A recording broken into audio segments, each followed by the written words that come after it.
how did you get started in wanting to play music? I got started making music around 2011, 2012. Actually, I just started writing around 2011, and then around 2012, I decided to start posting. And it was just instrumental type stuff. And that's just when I started to get into like, just like playing and going to, going out a little bit and playing guitar. Then I started to learn piano. And when you make it, it's like I just sat on it for a really long time, like you do, nervous, anxiety. And then you release it, and then it's like you make enough of it, and then you're like, oh, I have a bunch of songs. And then you record them, and then it's like there's no more excuses, so you got to put them up.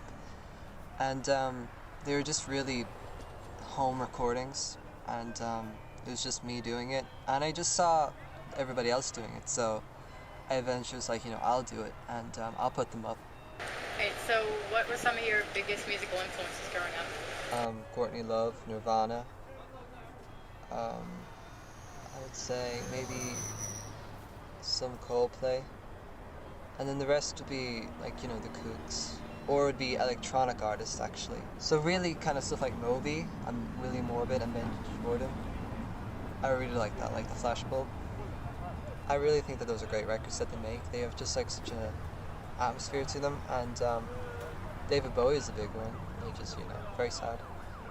And that's really kind of it. I guess I have many influences, but they always keep on changing. But those have been like kind of like core influences.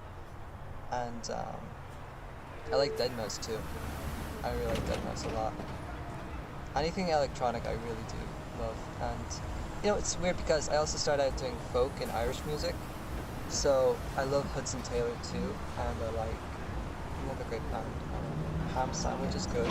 But that's not so folky, but people are able to like incorporate type of Irish elements into their music, which is kind of folk, which is great. I love that, and I kind of grew up with that.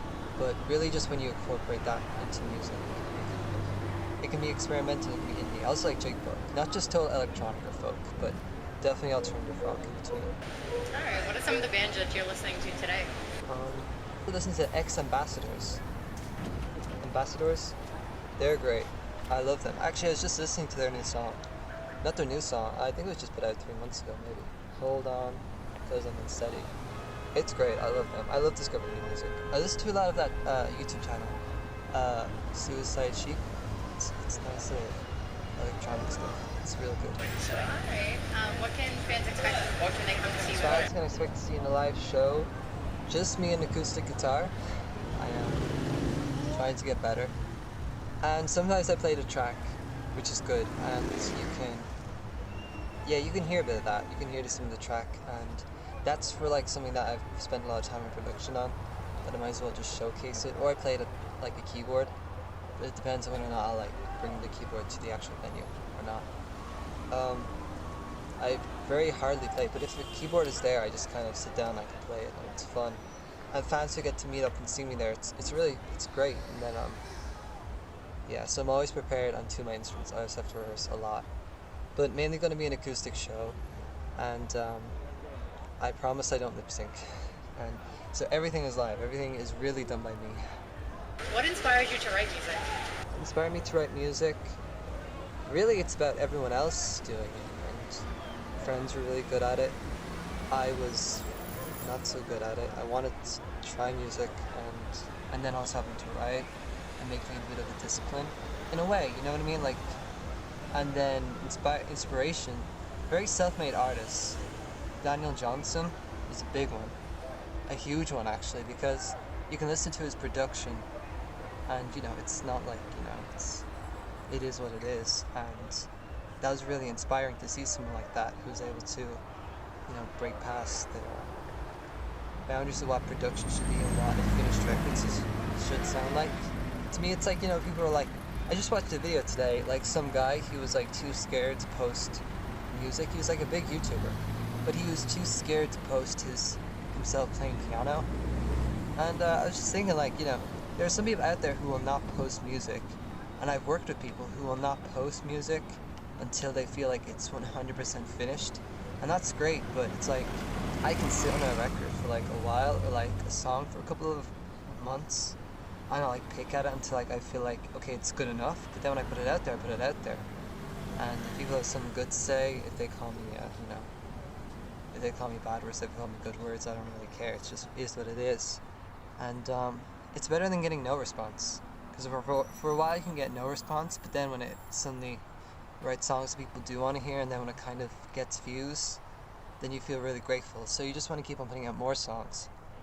But I've never been one of those people who's like gone terrible anxiety over, only, not only having like a couple of songs to play and having to be absolutely perfect with them. So, yeah, not entirely finished, and people who are able to go out there, very raw, very, if they mess up, they mess up. And I think that's just innate in sort of UK and Irish sort of music. Like, you just make, a divine accident. So, the divine mistakes or divine accidents. I think that's what Andy Warhol said when he made his art, Whereas I think maybe in America, maybe, no, I'm not saying maybe everywhere, but like, specifically maybe in one part of the world, you're not allowed to make or show music really in mainstream until it's 100% glitz and perfect and produced by a certain producer and produced a certain way. And it's like that in Ireland too, as well as like here in America, but it's that can be kind of detrimental to some people, then they'll never post it. Alright, who's the most important person in your life and why? Most important person in my life is my fans, or if it wasn't them, probably be people who support me, yeah, and people who, they turn up and it's great, like, really, it's great. I really like meeting them and having a conversation. It's not like I go out there and I just smoke a cigarette in their face and I just say, buy my merch, goodbye. When I play a song, goodbye. When I act cute and I say goodbye, it's just, I really want to have a conversation with them. And I don't mind taking pictures, any of that, but it's really just about, actually connecting to people.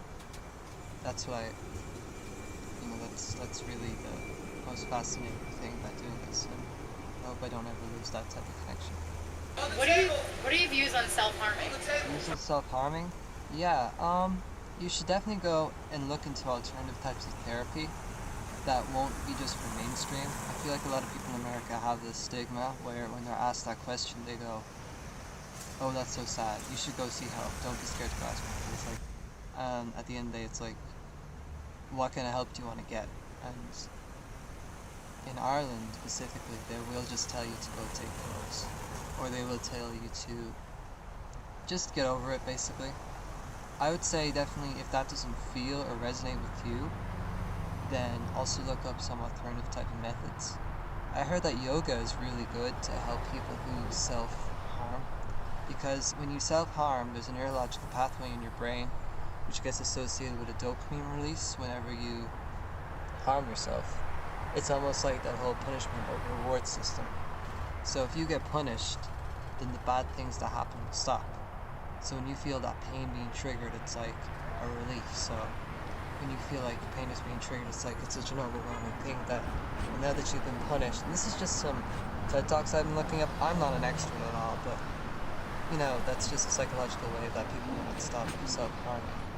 If you want to look into that, I know so many people like message me, like they could and stuff like this, and I say just one thing that you might want to look up, and many other things, is just yoga, because it's able to, when you feel like you want to, inflict pain on yourself, there's nothing more painful than having to go down and like try to do the splits and stuff.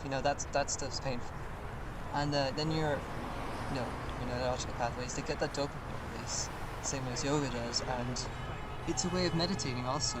Also try meditation. There's just so many different ways than to just, and maybe also talk to friends and also do all that other type of stuff. Like, definitely talk and definitely do, I need to kind of process as you can do to process those bad emotions, to get them out of you, to execute those emotions.